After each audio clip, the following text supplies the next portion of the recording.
Seja muito bem-vindo, eu sou Paula Leal, está no ar mais um Oeste Sem Filtro. E nós preparamos um especial do programa com a seleção dos assuntos que mais repercutiram na semana. Reunimos os melhores momentos, as análises mais afiadas, os debates mais importantes que pautaram o noticiário. É hora de recapitular tudo o que foi notícia sem filtro. E antes de conferir o que vem por aí, eu convido você a se inscrever no nosso canal e a deixar o seu like, a sua curtida pra gente. Lula disse que não vai aceitar que outras nações ousem falar grosso com o Brasil. Essa declaração foi dada durante um encontro com estudantes em São Bernardo do Campo, na região metropolitana de São Paulo. A gente quer formar uma doutrina latino-americana, com professor latino-americano, com estudante latino-americano, para que a gente possa sonhar que esse continente um dia vai ser independente, que nunca mais um presidente de outro país ouça falar grosso com o Brasil, porque a gente não vai aceitar. Não é uma questão de coragem, é uma questão de dignidade e de caráter. Olha, até ia jogar aqui para o estúdio, mas eu estou curiosíssima para ouvir a Ana, saber como é que repercutiu esse vídeo, Ana. Até li alguns veículos dizendo que o presidente Lula mandou um recado duríssimo para o presidente Trump. Assustador, dizendo que não é para ousar falar grosso novamente com os brasileiros. Como é que bateu, como é que repercutiu o vídeo, Ana? Ô, Paula, o vídeo repercutiu, como nós já sabemos, deram de ombros, porque o Lula, ele na verdade, ele é visto aqui nos Estados Unidos como o que ele é, um anão diplomático, uma pessoa sem a menor expressão, não tem grandeza como chefe de Estado, e é assim que ele é visto aqui, tanto que o Donald Trump, depois dos 39 segundos da ONU, mandou o Marco Rubio para ir conversar. Marco Rubio encontra Mauro Vieira, eles saíram de uma reunião de 15 minutos que uma notinha conjunta foi dada, aquela coisinha, a gente se fala mais tarde, nunca mais você fala com a pessoa. Agora, essa bipolaridade, eu diria até, é um momento esquizofrênico do governo brasileiro, porque eles amam o fascista do norte, depois eles odeiam, depois tem uma química excelente, depois ele é maravilhoso, vamos resolver as tarifas, e depois ele é o malvadão de novo. Ou seja, é o Brasil no limbo. Esse Brasil, sob a administração de Lula 3.0, é o Brasil no limbo. É o Brasil no limbo que, quando decide fazer alguma coisa para o país, não faz. Continua na linha ideológica, na linha política, junto com ditadores, com chefes de regimes totalitários. Então, eu fico imaginando essa torcida de pompom do governo, como que eles ficam, sobe o pompom porque teve química, 39 segundos, e esconde o pompom porque o Lula falou mal do Trump, sobe o pompom porque o Mauro Vieira foi para Washington. Ou seja, é um Brasil Lula 3.0 completamente esquizofrênico. Exatamente essa palavra, uma esquizofrenia, Piotr. Está difícil de acompanhar aí essa torcida, sobe e desce pompom aí. Olha, se alguém ainda tinha dúvida se a conversa do Mauro Vieira com o Marco Rubio tinha sido boa ou ruim, esse discurso do Lula explica. É revelador. É revelador. Está muito claro que não se discutiu absolutamente nada relevante. Ou melhor, se discutiu sim. O Marco Rubio reafirmou o que está público e notório. Vocês têm um problema de direitos humanos, vocês têm um problema de perseguição política, vocês têm um problema de perseguição de cidadãos americanos por redes sociais. Se vocês não resolverem nada disso, não vai ter avanço nenhum. Agora, se vocês resolverem tudo isso, bom, aí a gente começa a conversar nesse aquele ponto comercial. Mas eu acho que o Lula tá nervoso por uma outra razão também. Tem mais um ingrediente, e esse é pesado. Chama-se Hugo Armando Carvajal. O Poggio Carvajal, o chefe da inteligência na época do Hugo Chávez, chefe da inteligência venezuelana. É esse o general que estava preso na Espanha, foi extraditado para os Estados Unidos e tem um acordo de delação. E ele sabe muita coisa. Porque, veja só, por que a gente se perguntava à época em que você estava tendo todas aquelas fraudes, as mais recentes, né? Na última eleição venezuelana, e você não via o Lula, uma dificuldade em dizer, olha, isso aí é uma ditadura absurda, mas era uma dificuldade, a dificuldade é essa. Estava pagando uma conta, só sobra essa alternativa. Por que não criticam com um escândalo político como foi, um golpe eleitoral como foi o que o Maduro deu agora, na Maria Corina Machado, aliás, no candidato que a Maria Corina colocou, porque ela foi desabilitada pelo Supremo do Maduro. Agora a gente tem aqui o Hugo Armando Carvajal, como um ex-general que vai contar muita coisa. E essa muita coisa, muito provavelmente, inclui o Lula, segundo as últimas informações.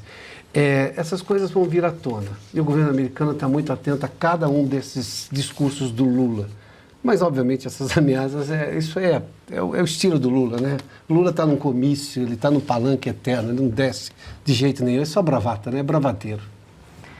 Antes de ouvir o Marcília e o Augusto, deixa eu incluir mais uma informação para somar aí essa declaração do presidente Lula do último sábado. Algumas lideranças do PT celebraram protestos realizados nos Estados Unidos contra o presidente Donald Trump.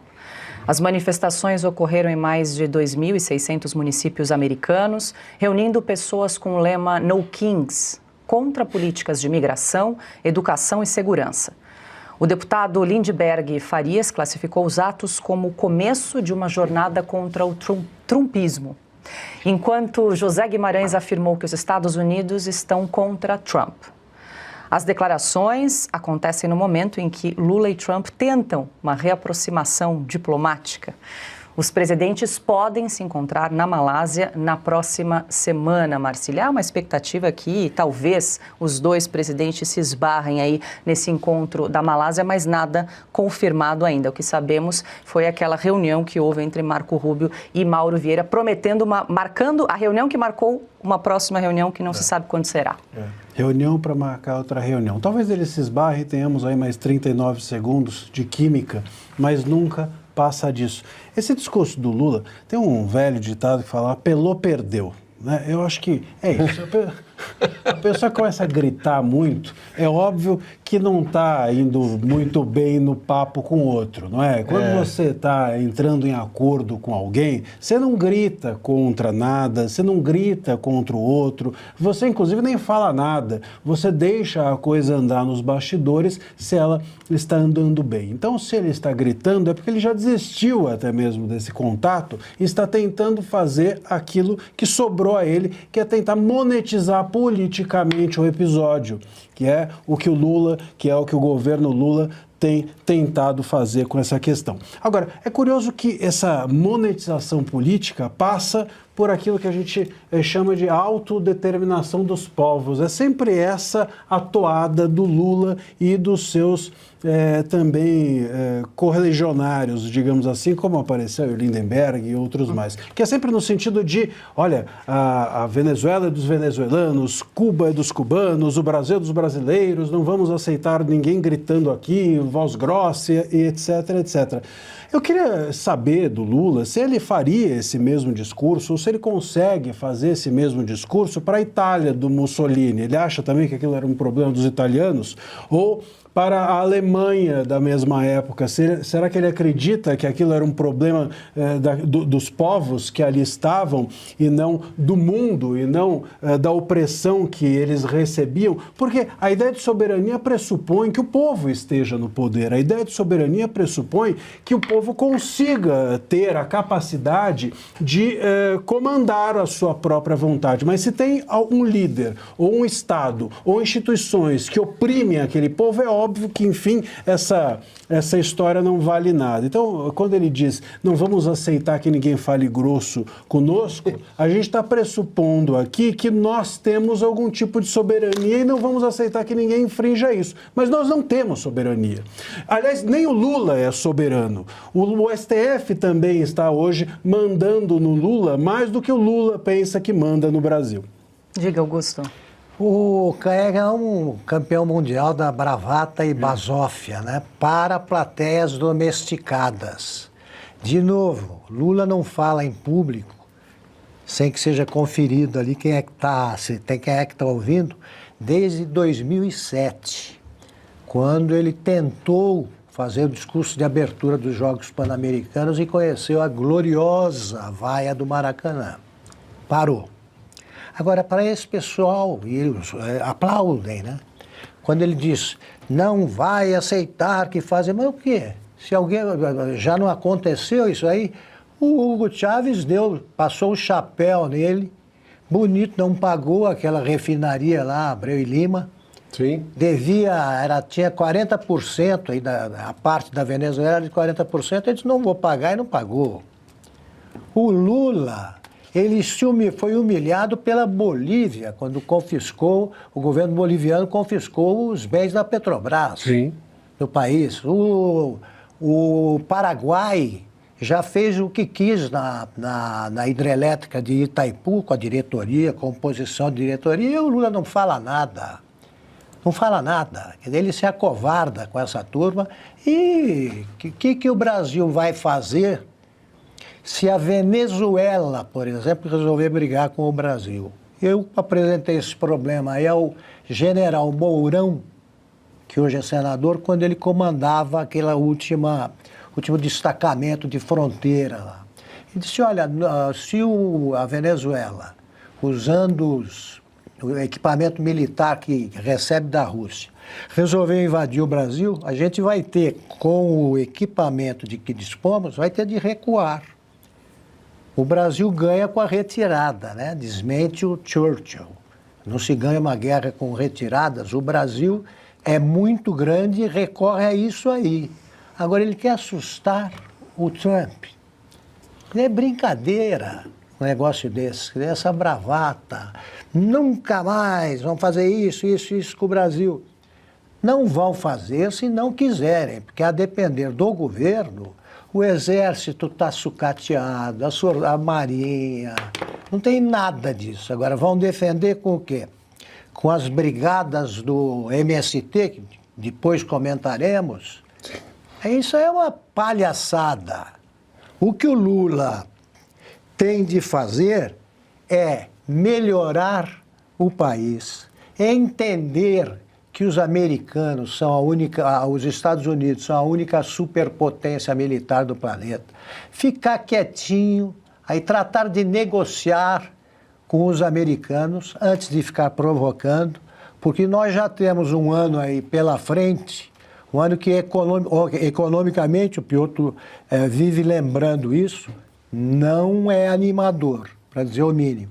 O que ele devia fazer era melhorar um pouco o país que ele vai deixar devastado mais uma vez.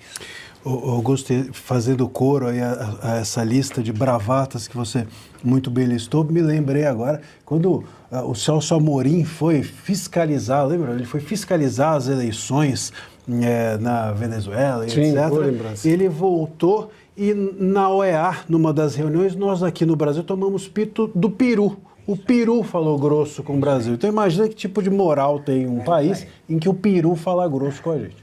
Deixa eu voltar rapidamente com a Ana, só para entender um pouco o contexto desses protestos que ocorreram nos Estados Unidos, Ana, chamado de No Kings, sem reis. Como é que foi a proporção? Como é que repercutiu por aí? A gente está trazendo a repercussão de alguns petistas, né, sobre essas manifestações, mas quero te ouvir, claro. Choradeira, Paula, é a mesma coisa. Uma agenda democrata que foi amplamente derrotada em 2024. A agenda do Donald Trump foi vitoriosa em todos os swing states, com voto popular no colégio eleitoral. O Donald Trump conseguiu maioria na Câmara, maioria no Senado, tem maioria na Suprema Corte com os conservadores, ou seja, o país deu o recado. Nós não queremos uma agenda democrata woke, exatamente essa que foi às ruas ontem. Nós queremos uma agenda propositiva de progresso e de recuperação em certos setores para a América.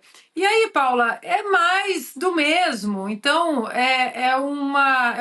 foram manifestações faladas simplesmente para a bolha dessas pessoas. Aqui nos Estados Unidos hoje há vários vídeos circulando na internet de pessoas sendo entrevistadas nessas manifestações com camisa, no Kings, né? E elas foram perguntadas, foram questionadas, mas você está aqui numa manifestação chamada No Kings, ou seja, sem reis, em relação ao Donald Trump. O que você acha que ele fez que dá essa conotação de monarca, de rei? Paula, nenhum vídeo, em absolutamente nenhum vídeo, as pessoas falam uma ação do Donald Trump. Eu não sei, talvez tenha sido A, tenha sido B, mas não fala absolutamente nada. E o outro ponto interessante foi que quando Donald Trump foi perguntado o que ele achava, né, o questionamento dos jornalistas no Air Force One, dos jornalistas, foi... mas o que o senhor tem a dizer com as manifestações, sobre as manifestações No Kings, No King? Ele disse... Ele poderia muito bem ter dito, olha, eu não sou rei, eu respeito a Constituição, eu não sou rei, eu fui eleito pelo voto democrático, eu não sou rei, eu respeito a República. Não, ele disse o seguinte, eu não sou rei e eu só trabalho muito duro por esse país.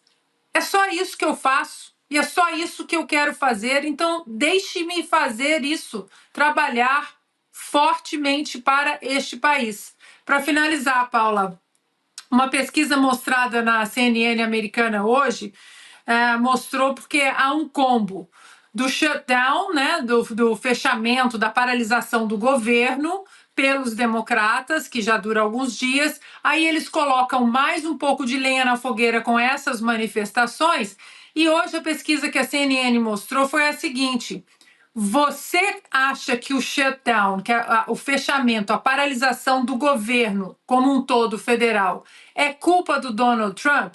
Quando houve o mesmo shutdown no primeiro mandato do Trump, 61% das pessoas disseram sim, é culpa do Donald Trump. E agora, 47% apenas disseram que é culpa do Donald Trump. Todo o restante disse... isso é culpa dos democratas e nós precisamos reabrir o governo. Portanto, Paula, o que Donald Trump vem fazendo é cumprir as promessas de campanha. Uma outra pesquisa da CNN, as pessoas foram questionadas. Você acha que Donald Trump está cumprindo as promessas de campanha? Isso entre democratas, republicanos e independentes. E um número absurdo, 72% disseram sim. Ele está cumprindo as promessas de campanha. Ou seja, o que nós vimos nas ruas ontem é mais do mesmo. É mais a choradeira, porque uma agenda propositiva republicana venceu de maneira avassaladora o ano passado. Diga, Augusto, para fechar. O Lula é um fanfarrão. Ele diz, não, na Venezuela é o povo que tem que decidir o que será feito. O povo decidiu. Na eleição fraudada... a maioria, imensa maioria, decidiu que o Maduro deveria sair. Da mesma forma que a imensa maioria dos americanos decidiu que a plataforma do Trump era melhor e votou nele. E ele está cumprindo as promessas de campanha. E o Maduro está ali se segurando com o apoio dos covardes do continente, e um deles é o Lula. Agora fica ele dizendo o que o continente vai decidir. A primeira decisão já foi tomada, que é fora Maduro. Sim. E ele ajuda a ficar. E o presidente Lula criticou as intervenções de países estrangeiros na América Latina e no Caribe. A declaração foi dada nesta segunda-feira, durante cerimônia de entrega de cartas credenciais de novos embaixadores no Palácio do Itamaraty, em Brasília. Na América Latina e Caribe também vivemos um momento de crescente polarização e instabilidade. Manter a região como zona de paz é nossa prioridade. Somos um continente livre de armas de destruição em massa, sem conflitos étnicos ou religiosos. Intervenções estrangeiras podem causar danos maiores do que o que se pretende evitar. Piotr, como se não tivesse mais problema para resolver no Brasil, agora o presidente Lula resolve entrar aí na crise, nessa escalada de tensões entre Estados Unidos e Venezuela. A questão é, qual seria então a participação do Brasil nesse caso? Retomando, obviamente, a história brasileira, que sim, foi capaz de ser mediador em vários momentos, o Brasil, o país. Acho que talvez o caso mais importante é justamente o que conseguiu resolver a questão lá ainda, estou falando de Oswaldo Aranha na ONU, mas o Brasil tem essa imagem. Não é essa mais a imagem, o Lula acabou com tudo isso. Aí ele vai lá e diz assim, a questão da Venezuela, não sei do que e tudo, mas o que você tem a oferecer? Porque na Ucrânia ele ofereceu cervejinha no boteco. Quando um não quer, dois não brigam.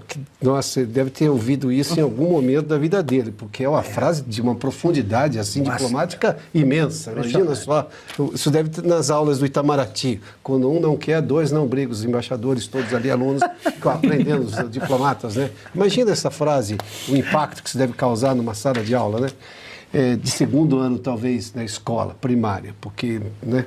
Aí depois veio a questão de Israel. Ele consegue comparar a defesa de Israel, que tinha sido, sim, vítima de crime contra a humanidade, em que terroristas invadiram o solo israelense, e é sempre bom a gente lembrar isso daí, mataram civis, isso é crime contra a humanidade, isso é tipificado no direito internacional, não há a menor dúvida sobre isso. Ele compara aquilo com o Holocausto, a reação de Israel ao Holocausto. Imagina só, pensa bem. Aí ele fica falando da Venezuela, mas qual é a alternativa? O que ele pode propor? Nada, ele não tem nada. O Lula não tem absolutamente nada a dizer sobre a economia brasileira, sobre a política brasileira, sobre a política internacional brasileira, sobre questões aqui regionais, sobre questões, por exemplo, europeias, sobre questões... Não tem absolutamente nada a dizer. O Lula, bravata. Qual a palavra que você usou agora há pouco? Basófia. Basófia. Não tem absolutamente nada, não tem consistência em nada. Só que enquanto ele não tem nenhuma consistência, o país hoje está convivendo com 40 pontos percentuais a mais de uma tarifa que não deveria existir, porque ele falou um monte de besteira. E aí, obviamente, ele provocou, além, é claro, de que ele não tem a menor capacidade de influenciar essa situação, porque ele não quer, porque ele se beneficia disso, que é justamente os crimes contra a democracia brasileira, que vem do Supremo Tribunal Federal, que vem da AGU dele, por exemplo. Hoje nós pagamos 50% de tarifa em relação ao comércio americano, 40% vem disso, 40 pontos vem disso, 10% é para o mundo inteiro. E até aí ninguém estava reclamando. Só que enquanto ele fica falando um monte de bobagem, sem nenhuma proposta, o país sofre. O país hoje está com problemas, obviamente, das contas públicas, problema da imagem internacional, tudo. Ou seja, essa incompetência do Lula está custando caro para o Brasil. Em algum momento, esse é o Lula. Não, esse é o Lula que está causando problemas ao Brasil. Alguém tem ideia do que realmente o Brasil está propondo para os Estados Unidos? Não tem nada. Porque o Brasil não quer atacar exatamente o principal problema que o Brasil causou. O Brasil do Lula, não o Brasil dos brasileiros. O Brasil dos brasileiros é bem diferente dessa coisa governo brasileiro, Lula 3. Bom, a gente vai para um outro assunto. Agora, um farrão, né? Augusto, nos prepare-se que eu vou começar com você nesse próximo assunto. O líder do Movimento Sem Terra, João Pedro Stedley, afirmou que militantes do movimento poderão ser enviados à Venezuela para apoiar o governo de Nicolás Maduro em meio à tensão com os Estados Unidos. A declaração foi feita durante o Congresso Mundial em Defesa da Mãe Terra, realizado em Caracas entre os dias 8 e 10 de outubro, com a participação de representantes de 65 países. E firmar um compromisso aqui em Caracas a los gringos. No se atrevan a entrar en Venezuela, que todos nosotros cerraremos fileras y estaremos con ustedes. Cuenten con el pueblo brasileño, con el pueblo de Guatemala, de Uruguay, los pueblos de Latinoamérica. Estaremos con ustedes luchando hasta que el último marinero regrese a alguna tumba en su país imperial. ¡Viva Hugo Chávez! ¡Viva el pueblo de Venezuela! ¡Viva la unidad de los pueblos! Muchas gracias. Bom, essa declaração foi feita depois do presidente dos Estados Unidos, Donald Trump, afirmar que autorizou operações secretas da CIA na Venezuela para combate do narcotráfico. Em nota, o MST confirmou que a proposta está em discussão e que não há definição sobre como essa colaboração será conduzida. Augusto. É o Dom Quixote da vagabundagem, esse aí. É o seguinte, imagine uma brigada formada por agricultores, entre aspas, que viram o foice martelo pela última vez na bandeira da União Soviética. Eu digo sempre que se der uma enxada pro Stedley, é capaz de ele cortar o próprio pé, porque ele nunca foi agricultor, não sabe nem lidar com isso. Agora ele quer entrar na guerra contra os Estados Unidos com as brigadas deles. Olha, eu aplico a mesma frase que eu cansei de escrever quando o Zé Dirceu ameaçava mobilizar as organizações sociais, os movimentos sociais. Olha aqui, um destacamento comandado pelo Dirceu ou pelo Stedley só pode matar de rir, né, o adversário. Imagina um grupo de fuzileiros navais americanos, eles estão ali na praia da Venezuela e aparece para repelir a invasão um grupo desses. Os caras vão morrer de rir. Esse é o único perigo, né? É o único perigo.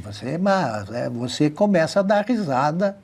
Esse troço ele fala em espanhol, está pronto para xingar americanos em espanhol. Já ele agora quer oferecer a ajuda dele para a Venezuela numa guerra contra os Estados Unidos. Então a gente não sabe se está falando de alguma piada, sim, se está contando uma piada ou se é para falar seriamente. Porque isso aí, eu mobilizo o tiro de guerra de Taquaritinga, falo de novo, e o tiro de guerra de Taquaritinga resolve esse problema.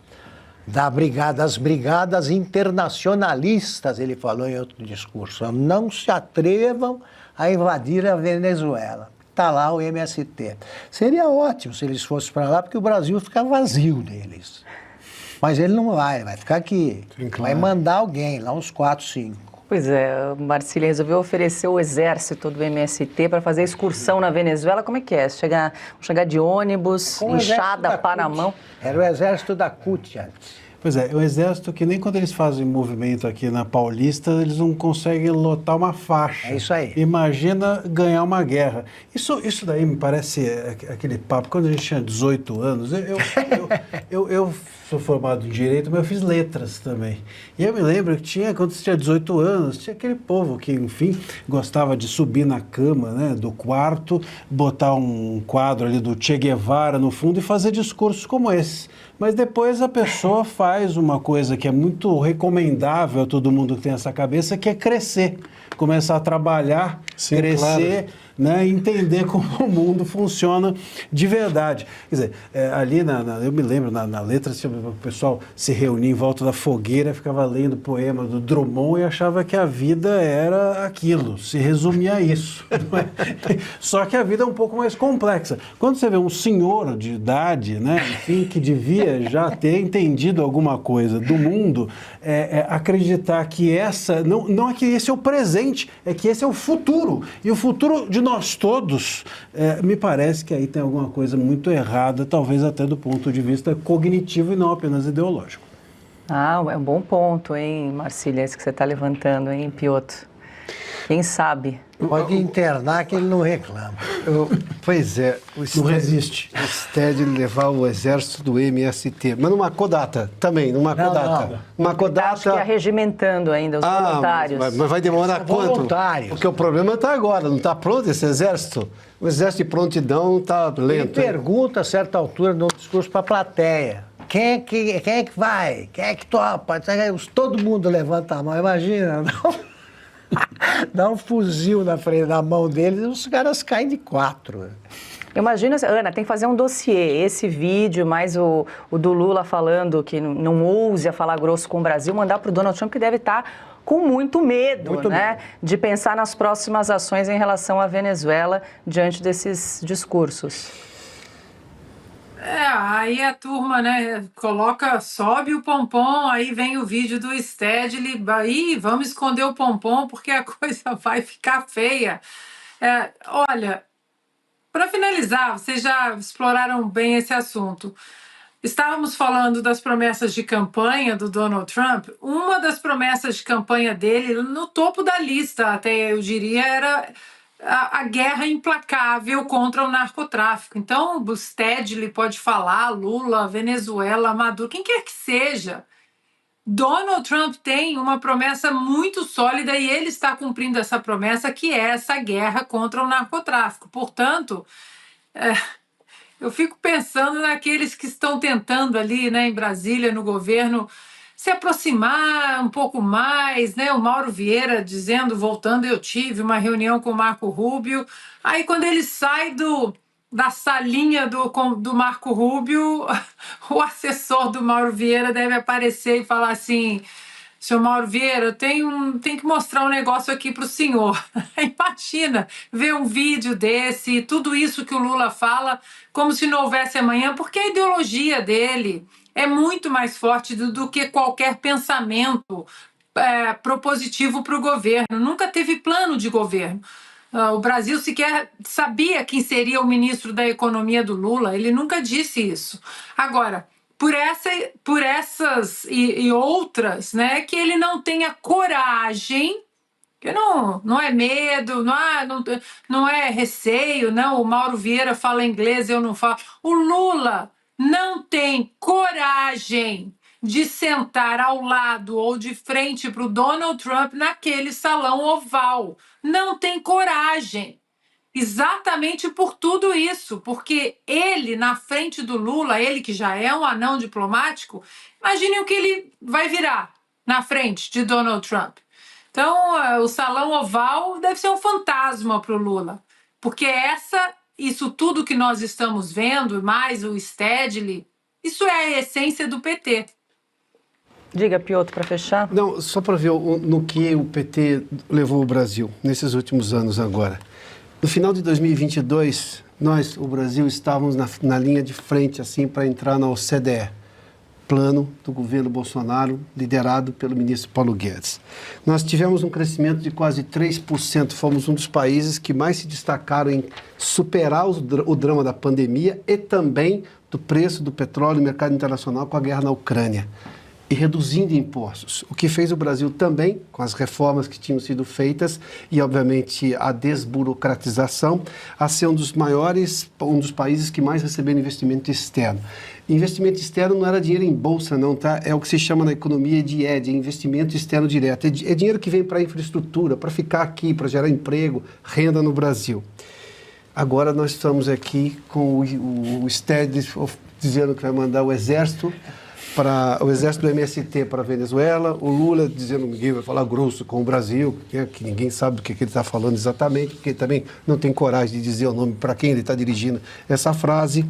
E nós temos hoje, pelo terceiro ano consecutivo, vamos ter um déficit fiscal, o ano que vem também déficit fiscal, o governo gastando mais do que arrecada, uma série de programas populistas, todos eleitoreiros e nenhum crescimento econômico de fato.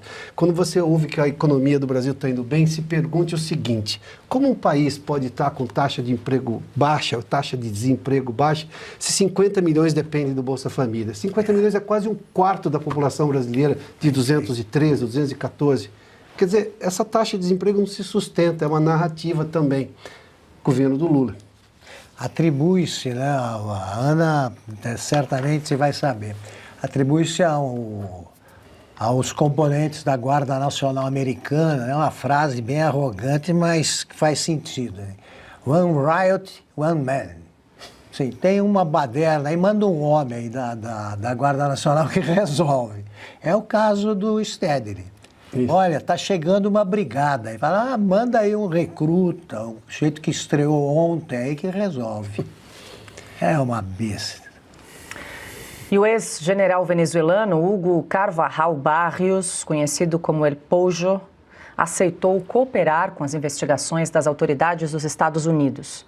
Acusado de chefiar o Cartel de los Soles, organização criminosa formada por oficiais de alto escalão da Venezuela, Carvajal é considerado uma figura central na conexão entre o regime chavista, o narcotráfico e o financiamento de movimentos políticos da esquerda no exterior. Documentos e fontes citadas pelo site espanhol The Objective relatam que Carvajal admitiu ter integrado o cartel e cooperado com a guerrilha colombiana FARC no envio de cocaína para a América do Norte. Em junho desse ano, ele se declarou culpado de 4 crimes: narcotráfico, narcoterrorismo, posse e conspiração para uso de armas de fogo perante a Corte do Distrito Sul de Nova York. A confissão pode reduzir a pena, que varia entre prisão perpétua e cerca de 20 anos. O ex-general está disposto a revelar detalhes sobre acordos entre o chavismo e as Farc, além do repasse de recursos a partidos e líderes de esquerda em diversos países. Fontes próximas informam que Carvajal entregou documentos inéditos sobre redes de financiamento político associadas ao governo da Venezuela. Ana, eu quero ouvi-la. O Piotr citou esse caso um pouquinho mais cedo, né? O Carvajal, então, aceitou uma espécie de acordo de delação premiada com o governo americano, já está falando, já está mostrando documentos inéditos. Parece que é só o começo, aí tem muita coisa para puxar, denúncias bastante graves. E nos Estados Unidos não é que nem no Brasil, não dá para mentir para o Departamento de Justiça americano, né? O negócio é sério por aí. Nem tentar fazer 9 delações, né? A segunda para consertar a primeira, a terceira para consertar a segunda e assim por diante. Sobre a frase que o Augusto mencionou, né? O One Riot, One Man, é do Texas Rangers, Augusto, e é muito famosa aqui nos Estados Unidos, muito famosa, que demonstra de fato força. E eu acho que esse é o espírito não apenas do corpo policial aqui dos Estados Unidos, mas também do corpo da justiça. Dia 29 agora, o Carvajal ele vai estar cara a cara com o juiz para receber a sentença dele. Ele sabe que a sentença dele pode ser uma prisão perpétua em prisão federal, ou seja, acabou a vida. Então, ele vai ter que mostrar documentos, ele vai ter que mostrar aí nos próximos 9 dias uma documentação sólida, e acho que o Brasil não vai escapar, Lula não vai escapar, a turma do Pompom vai ter que colocar o Pompom na caixa, porque o nome Lula, as Farc, todo esse sistema Maduro, todo esse sistema que compõe o narcotráfico na América Latina, isso pode aparecer de uma maneira brutal, né, em cima de uma pilha de documentos por alguém que estava dentro do sistema. Portanto, se alguém achava que a vida do Brasil, o maior problema era Mauro Vieira conversar com Marco Rubio, as coisas podem ficar muito, muito piores a partir de agora com essa delação do Carvajal. Pois é, Marcília, talvez respingue mesmo também para o Brasil, né? Essas delações do Carvajal. Agora há um fio a ser puxado a partir do Carvajal, né? E esse fio pode, sem dúvida alguma, chegar aos recursos chavistas aqui ao Brasil. Ao Brasil não, né? Ao governo Lula. E isso, é claro, agora precisa ser explorado e não tenho a menor dúvida de que vai ser, sobretudo com o governo Trump. A minha dúvida é que se isso chegar no governo Lula, né, como é que vai ser? Eles vão, eu fico imaginando, vai ter o STF determinando 48 horas para eles em nome da soberania. Em nome da soberania. Será que a gente vai ter o Lindenberg pedindo para alguma coisa ser anulada? Será que a gente vai ter ministro do STF chorando porque questões relacionadas a delações abusivas voltaram a ser motivo de tortura, ou ser assim chamadas? Quer dizer, como é que vai se comportar o Brasil diante de possíveis e eventuais denúncias que cheguem? Sem dúvida, esse vai ser o discurso, né?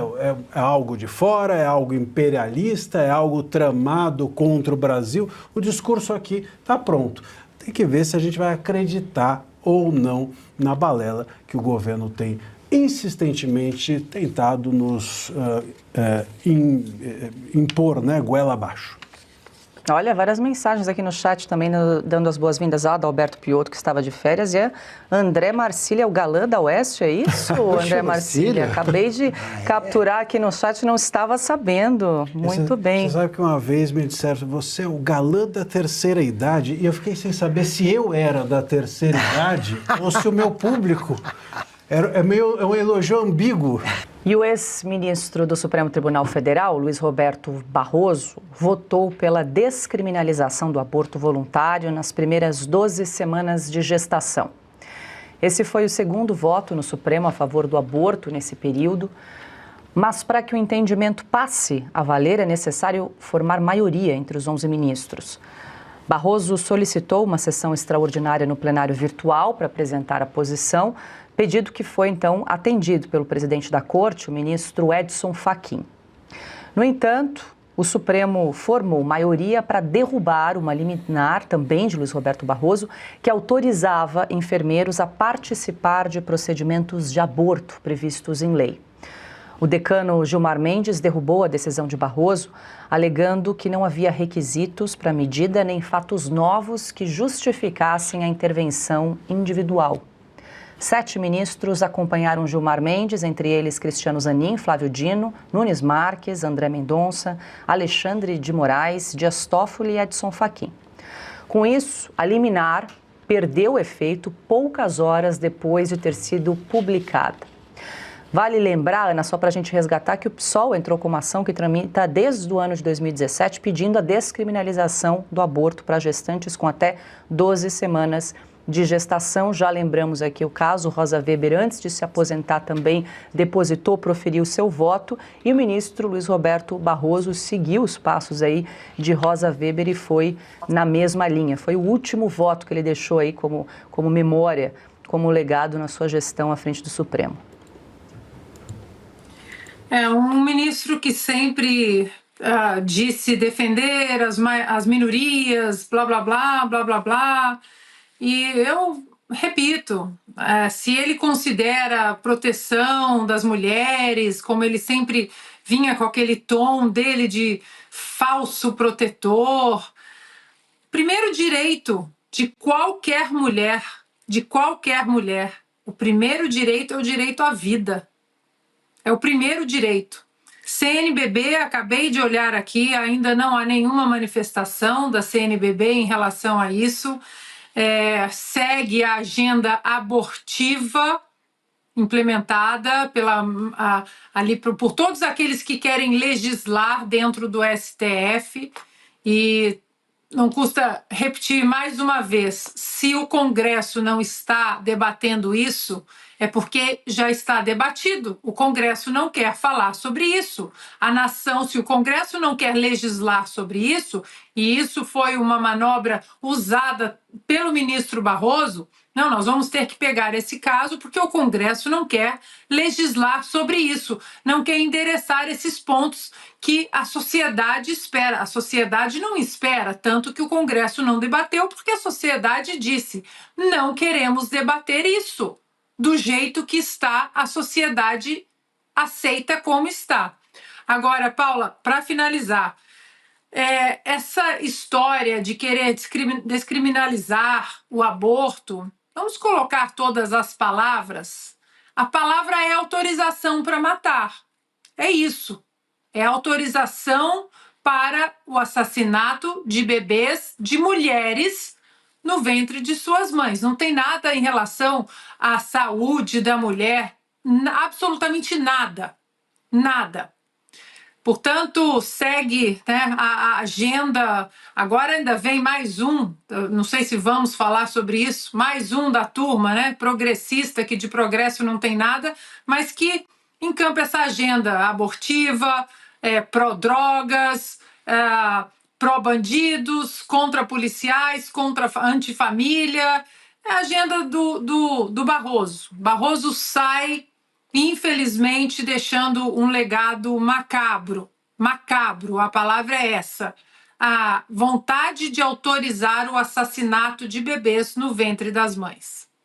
Bom, Marcília, pelo menos essa liminar que ele havia concedido para permitir ali enfermeiros, né, participarem desse tipo de procedimento foi derrubada pela maioria dos integrantes do Supremo. Pelo menos isso. Veja, o que o Barroso fez é um desrespeito não apenas à lei que protege a vida, né? A nossa Constituição ela protege a vida, como é um desrespeito também aos colegas. Porque, veja só, o ministro não deixa legado, o ministro não tem que deixar legado, herança, o ministro ele não está ali em nome próprio, ele está ali atuando, ele é a sua função, a função dele, a instituição a que ele serve, tudo isso é mais importante do que ele próprio, do que o que ele pensa. Então, o legado dele como militante, que é isso que ele quis deixar, não deveria, ou não tem, na verdade, valor algum. O Barroso desrespeita ao antecipar um voto desse, sobretudo como a liminar os colegas, a instituição, a Constituição que protege a vida e mostra que é isso. Ele foi e sempre será marcado como um militante e não como um juiz. Agora a gente muda de assunto para falar que o ex-ministro Ciro Gomes vai se filiar ao PSDB nesta quarta-feira em Fortaleza. O evento foi articulado pelo ex-senador Tasso Gereissati, antigo aliado de Ciro no Ceará, e marca o retorno do político ao partido pelo qual se elegeu governador nos anos 90. Segundo o presidente do PSDB cearense, Osíris Pontes, Ciro Gomes deve ser candidato ao governo do estado nas eleições de 2026. A volta ao PSDB ocorre dias depois de Ciro deixar o PDT, partido pelo qual disputou 2 eleições presidenciais e rompeu com a base do PT. O movimento foi celebrado por lideranças de oposição no Ceará, que veem a reaproximação de Ciro com o PSDB como um passo para fortalecer a disputa contra o atual senador Eumano de Freitas. Augusto, a gente trouxe essa notícia aqui que passou aí pelos veículos de comunicação, que tem um cheirinho de naftalina. E são 2 personagens que envelheceram muito mal na política, né? Ciro Gomes e o PSDB. É verdade. O PSDB era o partido que poderia ter sido e não foi, né? O partido da social-democracia e tal, mas acabou tendo como o nome mais forte o Alckmin, que com as decisões que tomou e com as declarações que fez, ele cometeu um suicídio exemplar. Então o Ciro entrou num partido que não existe. E eu estava falando isso, a Paula me lembrou que ele não teve ele não foi a terceira opção, né? Sempre ele perdeu para Simone Tebet. A Simone Tebet. Então eu acho que o Ciro, que está rompido com o irmão, Ciro Gomes, não tem tanta força, portanto, lá no Ceará. Não tem como recompor um partido como o PSDB. Eu acho que ele vai ter muito poucas chances de se eleger, seja como candidato a governador, seja candidato à presidência da República. Piotr, eu quero te ouvir, mas deixa eu só corrigir uma informação. Eumano de Freitas é o atual governador do Ceará e o Ciro Gomes, na última eleição presidencial, em 2022, ele ficou com cerca de 3% dos votos, a Simone Tebet 4 e pouquinho, e ele ficou, então, na 4ª posição. Agora, é curioso também esse movimento do PSDB de querer fortalecer um partido que sempre foi muito forte em São Paulo, agora de olho no Ceará, Piotr? O caso do Ceará, até pelo Tasso Gereissati, que foi governador, depois o Ciro, que era vice dele, se tornou governador e tudo mais. O Tasso tem vários mandatos como senador também, pelo PSDB, era dos nomes fortes do PSDB. Até dá para entender o porquê que estão tentando um renascimento do PSDB pelo Ceará, porque é difícil imaginar que isso vai acontecer novamente no Rio Grande do Sul, em São Paulo a chance é menor ainda. O PSDB, como o Augusto mencionou, é um partido que poderia ter sido e não conseguiu. E olha que convenhamos, né? Teve nomes como Fernando Henrique, 2 mandatos, o governador Mário Covas aqui em São Paulo, gente muito grande na política, gente que fez a política brasileira nos anos 90, sobretudo nos anos 90. Aí ficou tudo isso como um espólio para o Geraldo Alckmin, que depois perdeu numa disputa interna ali, um pouco de briga que ele tinha com o Aécio também, e depois com o João Dória, E o spoiler, aí o Alckmin sai e o PSDB é absolutamente nada hoje. Em São Paulo, por exemplo, que foi provavelmente o berço político dele, é nada. E o Ciro, eu não consigo ver exatamente qual vai ser o discurso do Ciro, porque o Ciro, governador, que fez sucesso, era um pouco diferente desse Ciro que defendia que recentemente como candidato a presidente. E ele, quando você senta para conversar, um cara que a conversa é muito em alto nível, ele sabe do que ele está falando. As crenças que ele adotou, algumas mais próximas desse mundo progressista, é que talvez não foram bem comunicadas ou ele talvez não soube explicar. Porque ele vai, agora no PSDB, ele vai ser contra ou a favor de privatização, porque o PSDB sempre foi a favor de privatizações. Então, quer dizer, qual é o sentido? Qual vai ser a nova doutrina política do PSDB? Enfim, ou vai ser só o que o Ciro pensa lá, independentemente do que pensa o partido em qualquer outro lugar, que está cada vez menor também e definhando. Não, e Marcília, também o Ciro Gomes não é aquela figura agregadora, né? Pelo contrário, ultimamente é uma figura bastante inflamada nos últimos tempos, né? Não é uma figura agregadora, então talvez ele termine de acabar o PSDB, né? Aliás, essa notícia podia ser, o título podia ser a volta dos que não foram, né? Porque o Ciro Gomes, PSDB, quer dizer, é bom a gente, agora, fiquei sabendo que o PSDB ainda existia, né? E o Ciro Gomes também. Aliás, esses meses últimos foram todos disso, né? O Aécio também, quando veio o assunto da anistia, a gente lembrou que o Aécio era deputado, lembrou que o Temer está ainda por aí, o Paulinho da Força também. Quer dizer, é um pouco uma turma, né, que desaparece e aparece sempre quando as eleições vão se aproximando. E a Petrobras recebeu autorização do IBAMA para iniciar a perfuração do primeiro poço de petróleo em águas profundas na bacia da Foz do Amazonas, a 175 quilômetros da costa do Amapá. Segundo a estatal, a perfuração vai começar imediatamente e deve durar 5 meses. O objetivo é coletar dados geológicos e avaliar a presença de reservas de petróleo e gás na região. O IBAMA informou que a licença foi concedida após um processo rigoroso de avaliação ambiental, com audiências públicas, reuniões técnicas e testes operacionais. O processo de licenciamento durou quase 5 anos e envolveu embates entre os setores ambiental e energético do governo. A presidência da Petrobras classificou a autorização como uma conquista da sociedade brasileira e afirmou que o projeto representa um passo para o desenvolvimento do país. Piotr, dá para a gente dizer aí que é uma vitória para o país, agora essa liberação por parte do IBAMA para que a Petrobras realize essa perfuração, mas ainda assim é uma aposta, porque é necessário fazer esse processo para depois ainda a apresentação de um estudo de viabilidade, enfim, é um caminho aí longo pela frente? Acontece que a viabilidade agora é econômica. Antes você tinha uma trava ambiental, que não fazia nenhum sentido, porque se falava assim, a bacia da Foz do Amazonas, 175 quilômetros da costa brasileira, é esse lugar, 175 quilômetros, 500 da costa do Amapá, do Amazonas, da Foz do Amazonas, são 500 quilômetros de distância, ou seja, essa trava ambiental era muito mais ideológica do que, obviamente, racional. E isso atrasou muito a exploração do petróleo nessa região por parte do Brasil, porque agora são 5 meses em que a Petrobras vai fazer uma prospecção, agora ela mapeia de vez, tecnicamente, para apresentar um projeto executivo e aí sim a exploração vai se dar. Mas agora você tem apenas uma análise econômica de viabilidade, técnica, a construção de toda a exploração. É algo muito bom para o Brasil, é algo que já poderia estar acontecendo.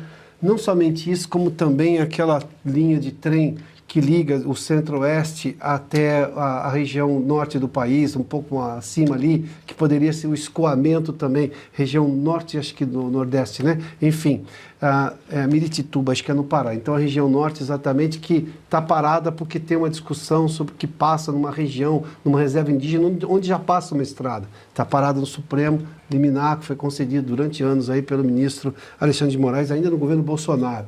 Esse era o tipo de outro projeto que muita irracionalidade ambiental, muita pouca racionalidade econômica e ambiental, que atrasa uma discussão que poderia ter sido há muito mais tempo.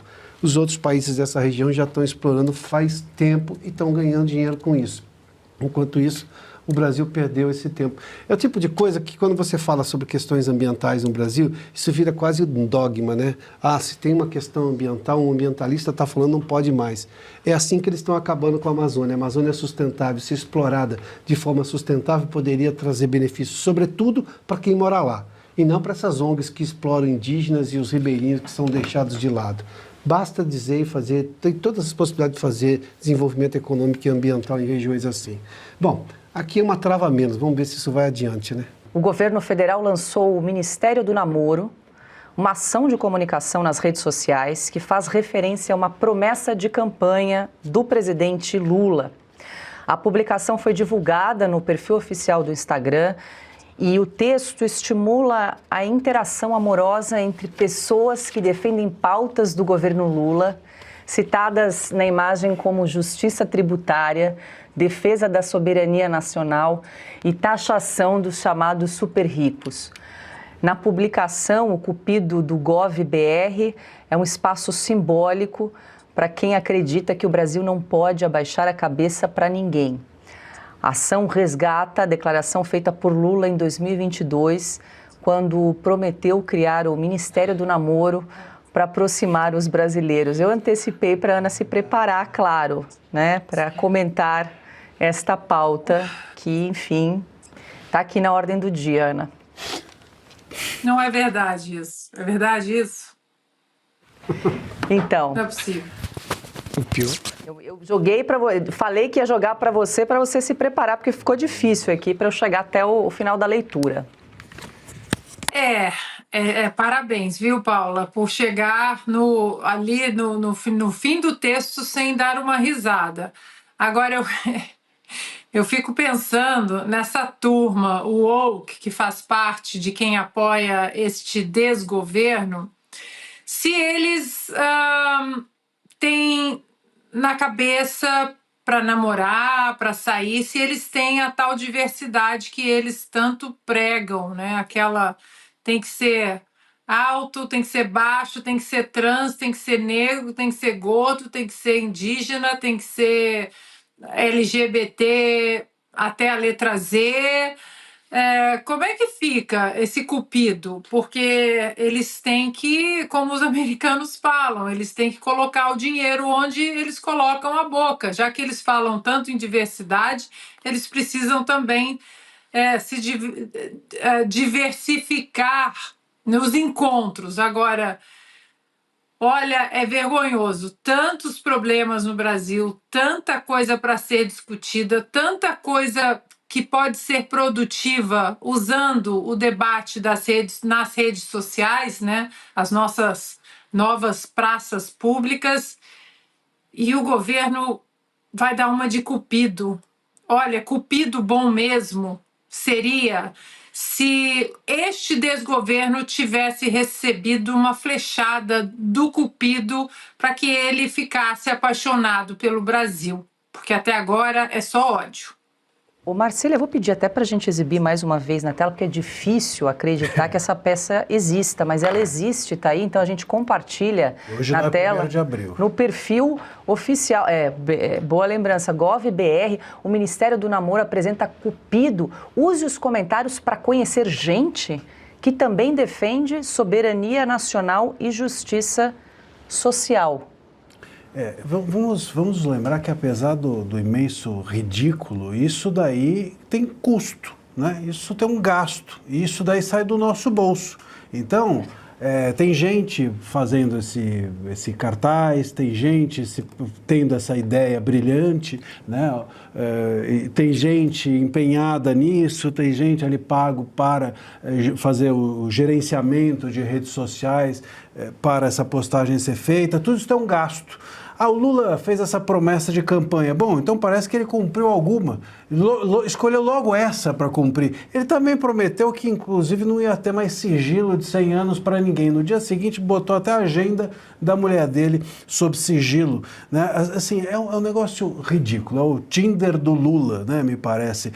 E outra, assim, as pautas não são pautas de interesse público. Ainda que ele quisesse fazer um Tinder do governo, o que é lamentável, porque não tem nenhuma prioridade esse assunto, mas são pautas da esquerda, ou seja, é o governo usando a comunicação do Estado para promover que pessoas de esquerda, que não são, portanto, o extrato do povo brasileiro, se reúnam para namorar nas redes sociais.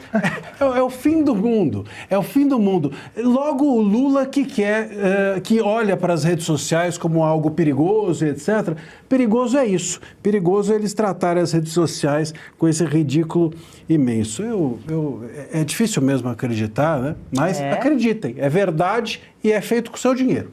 Pois é, o Lula conseguiu uma namorada na cadeia, né? Pois é, o país da oportunidade. Era namorada de preso, virou primeira-dama.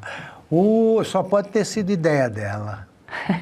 Então tá de parabéns a Janja e a Paula por ter lido com esta sobriedade essa notícia, como lembrou a Ana, porque realmente é para não acreditar.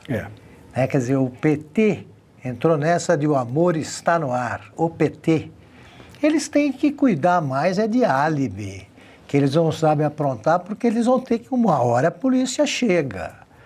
Então eles não estão, esse negócio de namoro, pode ver, alguém está ganhando dinheiro com esse negócio.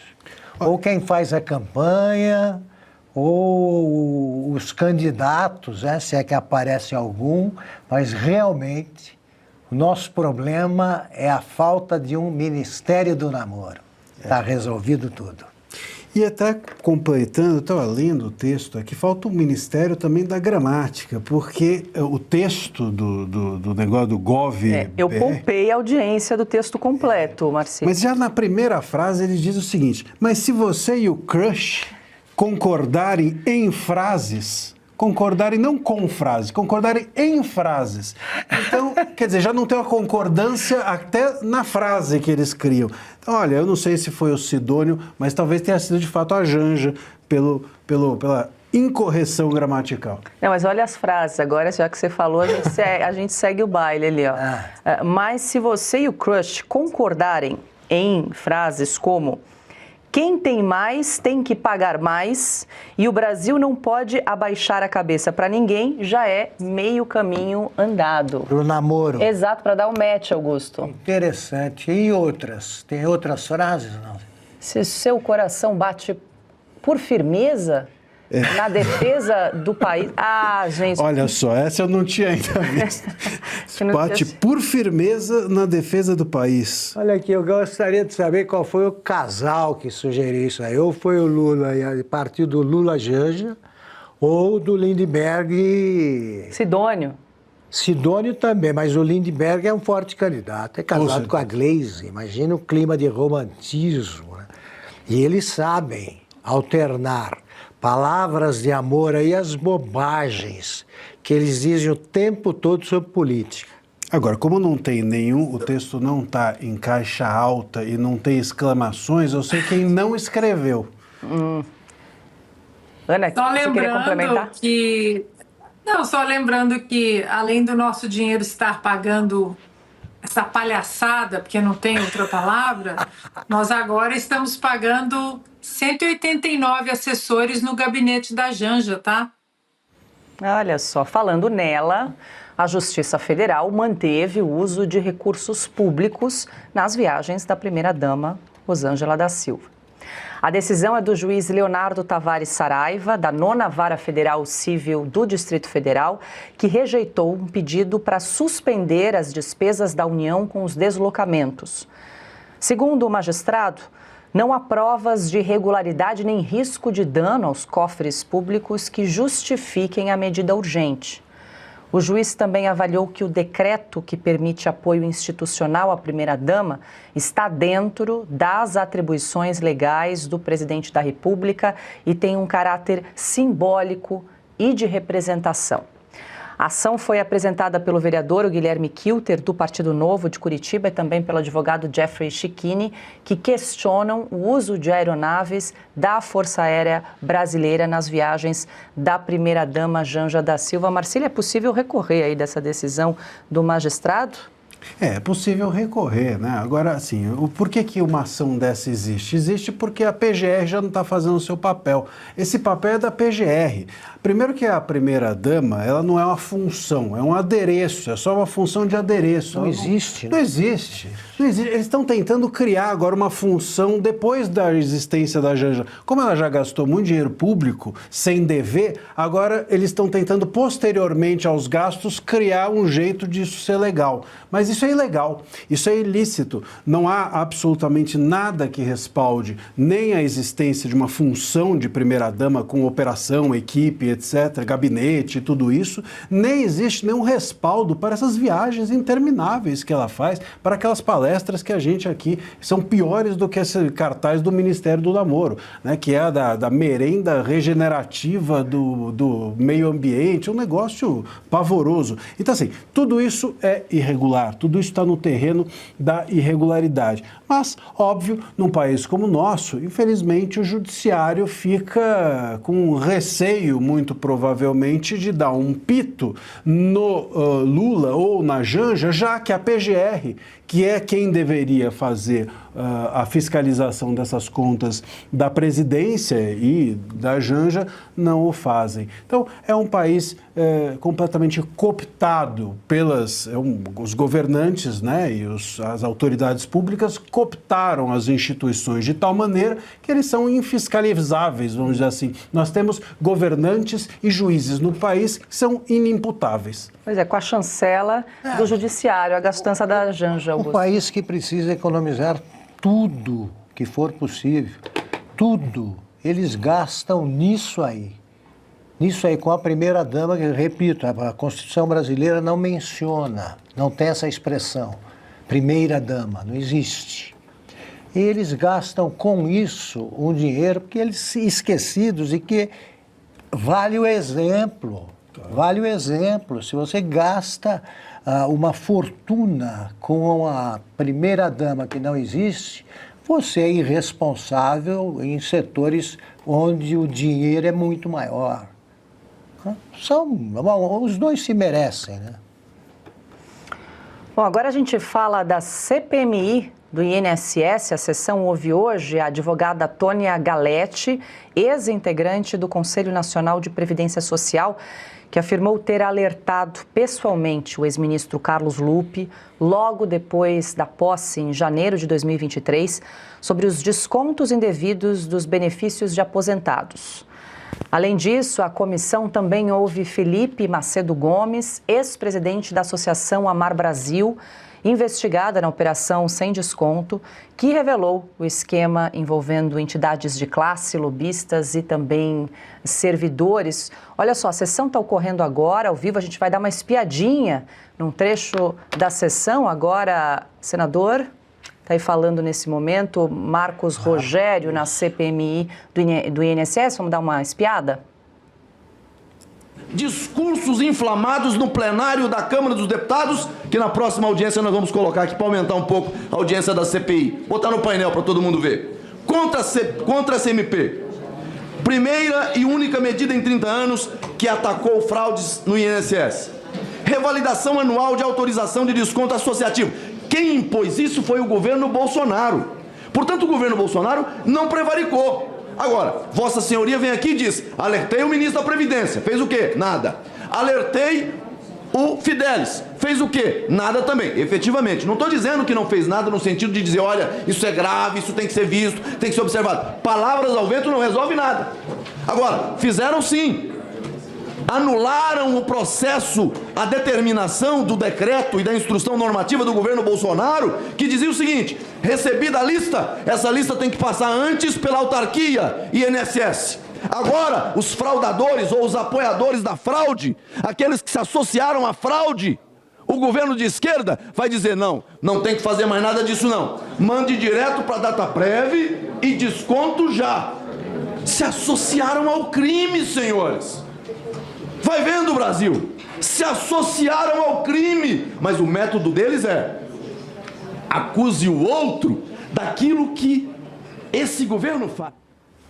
Bom, a sessão segue ocorrendo, a gente está aqui de olho. Enquanto isso, a gente traz mais informações descobertas aí da CPMI. O nome da filha do fundador do Sindicato Nacional dos Pensionistas, o Sindinap, a Tônia André Inocente Galete, ela surge em meio a uma teia de contratos com empresas de familiares que teriam movimentado mais de 8 milhões de reais nos últimos anos. Segundo o levantamento realizado pela CPMI, obtido por Oeste, a lista de vínculos financeiros começa pelo escritório Pellegrino e Galete Advogados de propriedade do marido de Tônia, Carlos Afonso Galete Júnior, que teria recebido mais de 3 milhões de reais em pagamentos. Além disso, uma outra empresa ligada a Carlos Afonso, a Gestora Eficiente Limitada, aparece como peça central no chamado Projeto Viver Melhor, um programa responsável por processar fichas de associados e encaminhar autorizações de descontos à Dataprev. A Gestora Eficiente teria recebido quase 3 milhões em repasses diretos do Sindinap, cujo vice-presidente, Ana, a gente lembra aqui, falamos sempre, é o Frei Chico, que não é Frei, é o irmão do presidente Lula, também do Banco BMG e da Generali, todos envolvidos na cadeia de intermediação financeira do projeto. Olha, convido a nossa audiência a dar uma espiada também no site revistaoeste.com, essa reportagem com exclusividade dos nossos repórteres em Brasília, trazendo mais detalhes dessa teia aí de contratos escusos, agora envolvendo, né, essa filha do fundador do Sindinap, que presta depoimento na CPMI hoje. E vamos seguir acompanhando, porque o que nós ouvimos hoje foi: eu alertei Carlos Lupe. Eu alertei Carlos Lupe. O que foi feito? Carlos Lupe vai ter que se pronunciar. O que ele fez para estancar o que estava sendo cometido? Só lembrando, Paula, que o Sindinap, do irmão do Lula, esse sindicato, eles colocaram mais de 80 mil assinaturas, 80 mil cadastros de aposentados sem autorização, burlando o sistema de biometria. Esse detalhe, para mim, pelo menos, é muito importante. Eles burlaram o sistema de biometria, aquele que você coloca digital, e colocaram para dentro do sistema deles para pegar o dinheiro dos aposentados, para roubar o dinheiro dos aposentados, mais de 80 mil cadastros de aposentados. Isso também precisa ser explicado, porque é tanta coisa, né, Paula, como você disse, nessa teia do INSS e na CPMI do INSS, e o Brasil, né? Todo dia a gente está aqui falando do STF, do Alexandre de Moraes, ministros, inconstitucionalidades, que nós não podemos tirar os olhos nem a luz que precisa ser jogada nessa CPMI, porque nós estamos falando de pessoas idosas, aposentados, pessoas com necessidades que foram roubados. A palavra é essa. Diga, Marcília.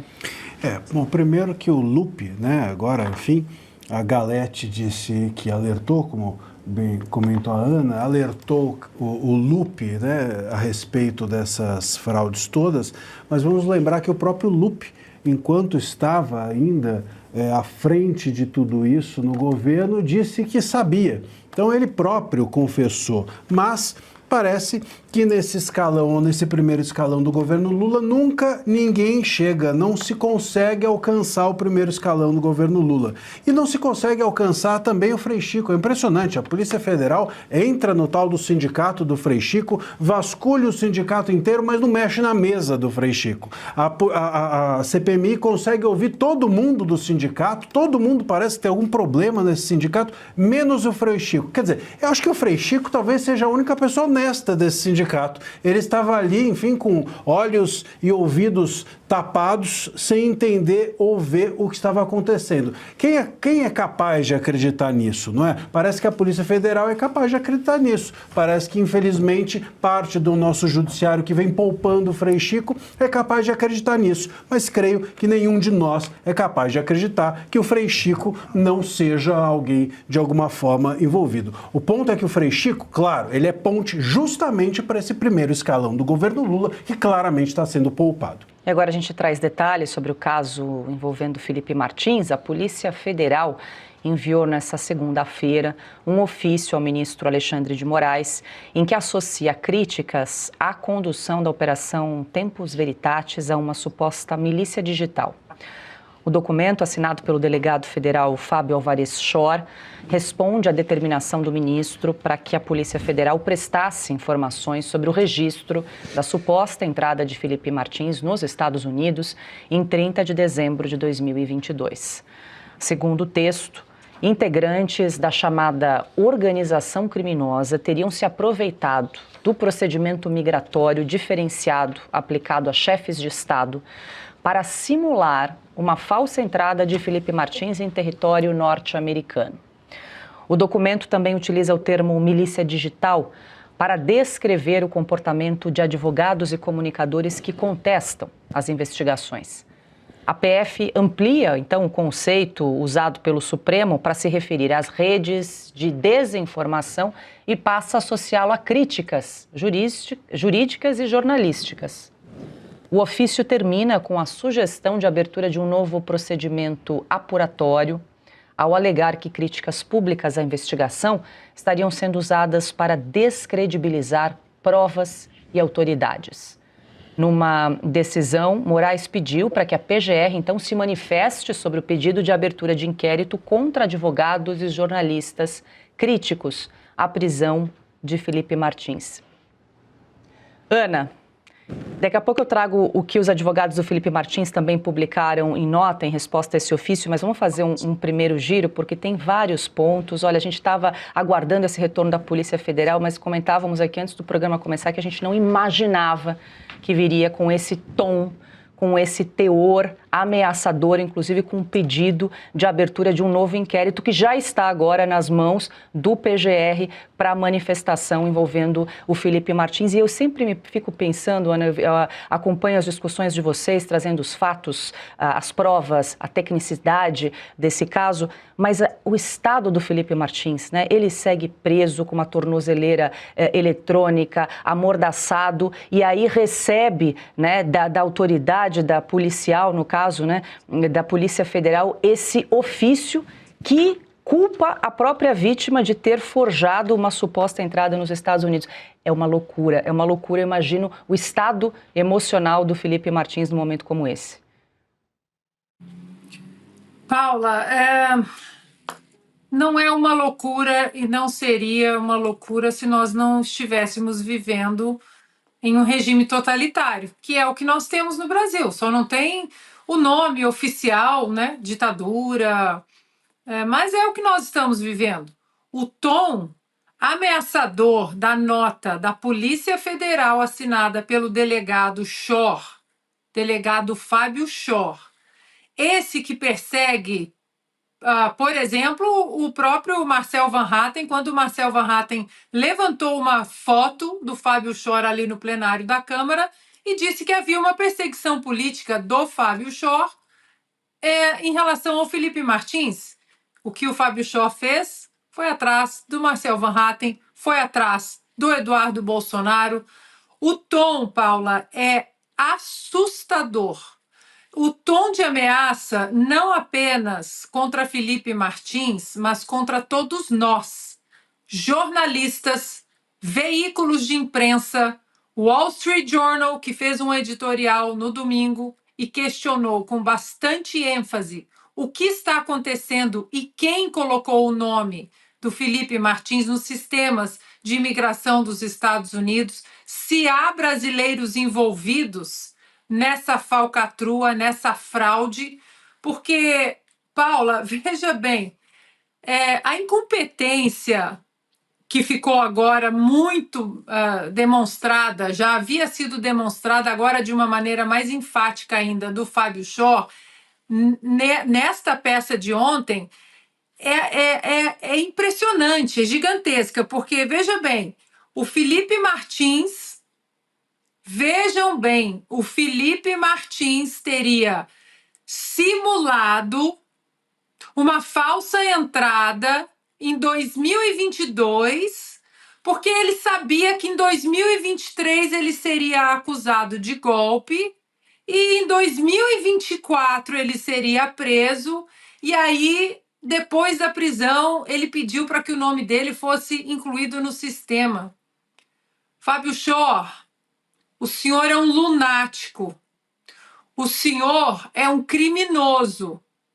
E hoje eu fiz uma denúncia em Washington a órgãos especializados de proteção a jornalistas e cidadãos americanos, porque essa nota do Fábio Shor ameaçando qualquer pessoa que questione, que debata ou que investigue esse caso do Felipe Martins, que é de interesse do Brasil, mas que é de interesse também dos cidadãos americanos, porque quando você diz para qualquer americano que houve uma fraude e que um nome foi inserido num sistema para perseguição política, que há essa grande chance, qualquer americano se pergunta, não questiona nem quem é Felipe Martins, mas qualquer americano questiona, mas quem fez isso? Porque se colocaram o Felipe, podem colocar o Johnny, o Abdul e quem quer que seja. Então hoje, Paula, eu denunciei em Washington órgãos competentes para a minha proteção de exercer a minha profissão de jornalista como cidadã americana, protegida pela Constituição dos Estados Unidos da América, pelo sigilo da fonte e pela primeira emenda à Constituição dos Estados Unidos. Ninguém deveria aceitar esse tom intimidatório de uma polícia que já outrora grande polícia federal, de uma polícia federal que hoje não passa, temos as suas exceções dentro da corporação, mas hoje não passa de um puxadinho do gabinete paralelo de perseguição política de Alexandre de Moraes. Nenhum jornalista deveria aceitar essa nota deste delegado Fábio Shor ontem. Deixa eu trazer aqui, os advogados do Felipe Martins publicaram uma nota em resposta ao ofício da Polícia Federal. Eles denunciam o conteúdo autoritário do documento e falam em tentativa de intimidação institucional. Num trecho do texto, a defesa diz o seguinte: em uma passagem que envergonharia qualquer instituição, o delegado abandona a investigação e parte para o panfleto, insinuando que advogados, jornalistas, parlamentares, influenciadores e cidadãos comuns que questionam essa prisão abusiva e ilegal fariam parte de uma milícia digital. Essa afirmação é tão absurda quanto reveladora. Quando não conseguem responder com provas, recorrem à injúria institucional, à intimidação autoritária e ao abuso de autoridade. Criminalizar o exercício da advocacia e o livre debate público é tática em conteste de regimes autoritários e ditatoriais. Questionar e impugnar alegações da acusação é precisamente a função da defesa técnica, mas o senhor Fábio Shor deseja criminalizar qualquer um que não aplauda suas alegações irresponsáveis, negligentes e infundadas. Marcília, eu quero te ouvir, você inclusive como advogado, né? Essa nota falando aí da criminalização do exercício da advocacia com essa ameaça, né, expressa do delegado Fábio Shor. Estava falando que esse julgamento do núcleo 4 já é para preparar o terreno para 2026. Esse possível inquérito que agora está na mesa do PGR também é um caminho, né, de instrumento de coação para as eleições que vem por aí no ano que vem. Com certeza, com certeza. Esse ofício é uma ofensa, não só jurídica, como lógica. Ofende a lógica também. Ofende o bom senso, a razoabilidade, ofende tudo. É um absurdo. Essa é a palavra que eu mais escutei hoje conversando inclusive com magistrados, conversando inclusive com pessoas ligadas ao direito. Absurdo. Absurdo é o que é a melhor palavra que resume esse ofício. Veja, e com absoluta certeza esse inquérito, que muito provavelmente virá, porque no Brasil tudo que é ilógico prospera, né? Esse inquérito é uma espécie de armadilha para a imprensa, para os comunicadores, sobretudo nesse ano eleitoral que se avizinha e que vai entrar no ano que vem. Já tivemos aqui a reabertura do inquérito da CPI da Covid, né, para chegar no Bolsonaro. Já tivemos agora também o Gonê pediu a abertura de um novo inquérito, que é aquele que foi da interferência na Polícia Federal. Ele reabriu o inquérito que o próprio Aras tinha pedido para arquivar. Então, com isso, ele prepara a cama de gato ali para o bolsonarismo, né? Ele, que eu digo, o establishment, o STF, o Gonê e o próprio governo executivo, a Polícia Federal e assim por diante. E agora eles fazem o mesmo com a imprensa, com inclusive os advogados, mencionam, né? Advogados, influenciadores digitais, veículos de comunicação, quer dizer, preparam a cama para todos os críticos, todos aqueles que não aplaudem o que está acontecendo, passam a fazer parte de uma milícia digital, vejam só, que é outra coisa que, aliás, não está na nossa legislação. Onde que existe milícia digital na nossa legislação? É outra coisa que não é crime, porque não está tipificado. Aliás, outra coisa que também não é crime e que é mencionado nesse ofício e está aqui na nossa tarja é isso, descredibilizar autoridades. Que crime é esse? Descredibilizar autoridades. E você descredibiliza autoridades com crítica, com questionamento, com a sua opinião. Quer dizer, se a autoridade se descredibiliza com a sua opinião, isso é um problema da autoridade e não da opinião. Eu não me descredibilizo com crítica dos outros. Aliás, eu até agradeço se a crítica é boa ou ruim, porque eu cresço com ela. Agora, se eu me descredibilizar pelo que alguém pensa de mim, isso diz muito de mim e não de quem está fazendo a crítica. É uma aberração esse ofício. Vamos só recuperar rapidamente. O que acontece é que nós tivemos uma notícia dos Estados Unidos, da alfândega dos Estados Unidos, dizendo assim, Felipe Martins não entrou aqui. O que devia acontecer no minuto seguinte? No minuto seguinte, e já tardiamente, o ministro Moraes deveria revogar a prisão do Felipe Martins e mandar investigar quem embasou uma prisão, quem prendeu ou quem reforçou, ou quem possibilitou que uma prisão fosse feita com base em uma falsidade. É isso que devia fazer, mas não. Ele intima a Polícia Federal, que não deveria nem ser intimada, e a Polícia Federal faz isso. Diz que o Felipe Martins é que é o culpado de tudo que está acontecendo e que todo mundo que critica é absolutamente criminoso. Isso é uma loucura completa e uma loucura que, vale dizer, só é possível pelo silêncio que hoje nós temos da OAB, pelo silêncio que nós hoje temos de parte da advocacia, de parte da grande imprensa, de parte da sociedade brasileira, que permite que o arbítrio ocorra simplesmente porque é contra o inimigo que lhes interessa. O Caute, a sensação que dá é que tem uma tabelinha aí muito bem orquestrada, né, entre o ministro Alexandre de Moraes, a Polícia Federal e agora o PGR, que vai se debruçar aí sobre esse pedido de abertura de inquérito. Pois é, Paula, mas antes de qualquer coisa, vamos deixar bem claro, vamos dar uma mensagem bem clara para o Fábio Chor.